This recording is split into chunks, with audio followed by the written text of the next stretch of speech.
The rest of the story.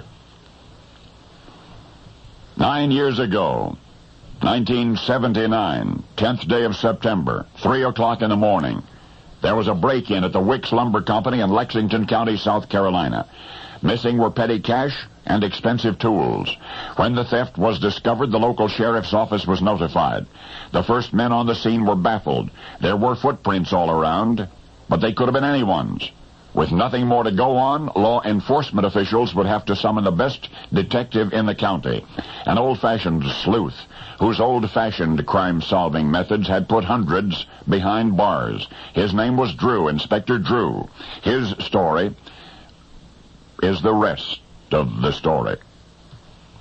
As a rookie on the force, Drew was known as a compulsive competitor who took great pleasure in outperforming his seniors in the Lexington County Sheriff's Department. He was part of an elite team in those days, a division that had been organized by Colonel Mel Sebo. The reputation of these investigators quickly grew to untouchables proportions, and yet none among them was as respected as Inspector Drew.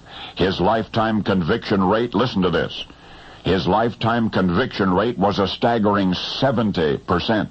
That means 7 of 10 suspects he caught, more than 500 criminals, wound up going to jail.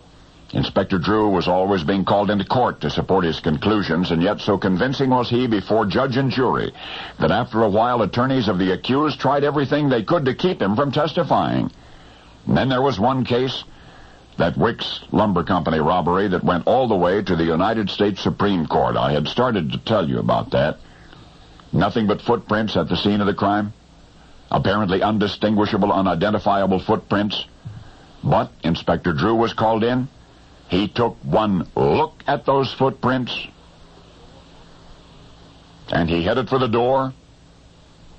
He never said what it was that tipped him off. He just took a contingent of sheriff's office personnel to a remote area, to a little cabin in the woods. He walked right in the front door and into the bedroom where he and his deputies found 2 men hiding under the covers of the bed, and then somebody noticed the boots that one of the men was wearing. Boots that had been issued by the state prison. Not only had he robbed the lumber company, he had violated his parole. Inspector Drew had traced those prison-issue boots through miles of swamp and forest to the thieves' hideout. They took it all the way to the Supreme Court, and yet in the end, the highest court in the land concluded that indeed the incredible Inspector Drew was capable of tracing the getaway trail, and that his quick action amounted to hot pursuit, and that did indeed constitute probable cause, which justified entering the hideout without a warrant. And so the convict remained convicted. Now, the incomparable investigator died not long ago after more than a decade on the force, and yet the record of his accomplishments remains as a star by which future detectives may steer.